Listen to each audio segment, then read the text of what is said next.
Did you know that the first documented Muslim in America was an African explorer named Estevanico? Did you know that Melungeons were Europeans, some of who were Muslim, were reported to have fled the Spanish Inquisition and settled in America in the 1800s? These and many other amazing facts about the history of Muslims in America have been preserved for the nation's benefit at the America's Islamic Heritage Museum. This is our story. In 1996, CSAM, which stands for Collections and Stories of American Muslims, was started as a traveling exhibit under the leadership of President Amir Muhammad. I grew up in Connecticut in the mid-1950s.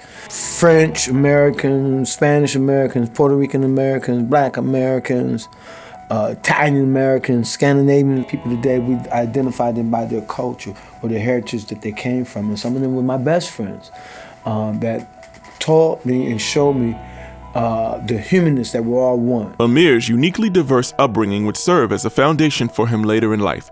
He joined the Nation of Islam after making a decision to change his life for the better, and then transitioned to Orthodox Islam under the leadership of Imam Waruddin Muhammad. My life was somewhat like Malcolm's life, very street life, and I felt that there was a need for me to make a change. I became a Muslim, joined the Nation of Islam in 1974, and over the years I evolved and grown and learned to read the Quran every day. The Quran teaches us how to be better human beings. Amir's love of knowledge and diversity led him to open and own a bookstore where he interacted with Muslims of many nationalities, but he noticed very quickly that most were ignorant of the contributions of Muslims who paved the way before them. This would inform his mission and his life's work.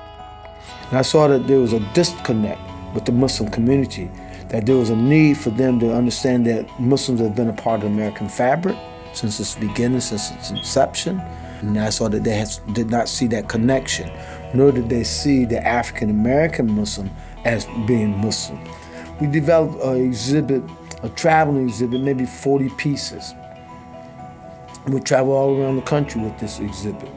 And each year it was grow and grow and grow. Then we expand. I mean, we did a lot of universities. We've been to Harvard 3 times, Stanford, University of Pittsburgh, University of North Carolina. I mean, so many schools, so many MSAs. We did a lot of work. I think we did 2 exhibits at a couple of synagogues. After traveling for 12 years around the country and the world and placing exhibits in national museums such as the Smithsonian, CSAM finally found a permanent home in the nation's capital, Washington, D.C., and opened the America's Islamic Heritage Museum. As the museum expanded its reach, so did its collection of amazing facts and artifacts covering every period of time in this country from the 1300s to now. Did you know that Muslims was not cowboys in this country? They was camel boys. There was over 75 camels that they brought over to America to go out west, and they hired 3 Muslims. Even one of those Muslims established a town, did you know, called Muhammad, Texas. Existed from 1857 to 1916. World War I, there was 550 people with the last name Muhammad. Fought for America, fought for you and me, my father and everybody else. Did you know one of the first Muslim scholars, Hafiz, in the United States arrived here in 1730?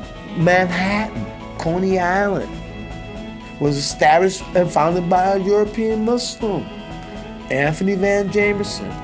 Today, the museum is not only a pillar and stronghold in the Southeast DC community, it is inspiration for tourists, Muslim or not, who visit from around the world. My name is Raul del Valle, and I am from Guatemala City, Guatemala. My name is Brett Brownstein. I'm from New York.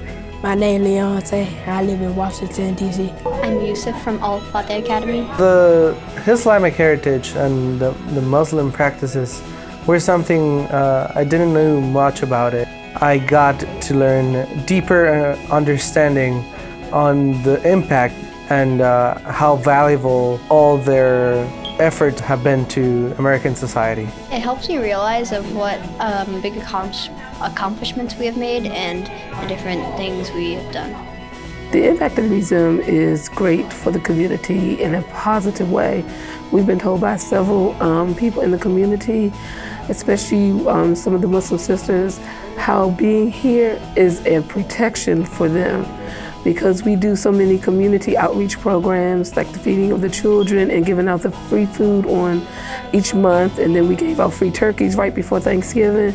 She said by us being as charitable as we are to the community, then the community looks on Muslims in a more positive light, and it's a big protection for her. Something really interesting that I found about during my visit to this museum was the Quran written in Spanish, since there is a very good exhibition with the different types of Qurans, that there are different versions of it in different languages, and it felt very heartwarming to see one written in my mother language and to see how valuable it is for this community.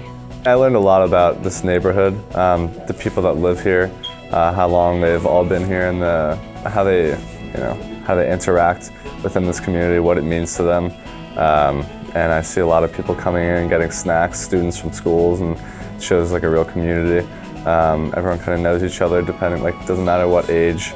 Everyone seems to be interacting and to be friends with each other, so it's very cool to see that. I haven't really seen neighborhoods like that. When they be having the little Muhammad thing for Muslims, I help them set up the whole thing, set up the food and stuff, make my plate, and then when everybody else come, they make their plate, and everybody just eat. I came in, he kept telling me, keep going to school, get good grades. So I was a bad kid for real, but it motivated me to be a good kid. I really appreciate him, man, because he did a lot for everybody, and he a good man. Thank you for letting me come here every day. He kept the food and the little after-school program going every day, and let me work and volunteer with his programs that he had going on over the weekend. I thank him for a lot and keep me motivated and changing my lifestyle around. This museum will teach you a lot and will benefit from you if you ever talk to a Muslim, if you're non-Muslim, or if you are a Muslim, you'll know what has happened in our lifetime and what we've gone through. This museum will show you from a different point of view. So if you're not Muslim, it'll show what we've been through. It was an eye-opening experience, and I really hope to come back one day and see how much it has grown, since Islamic heritage has not only impacted in the past, but I'm pretty sure and certain that it's working very hard to provide a brighter future. Support the America's Islamic Heritage Museum today.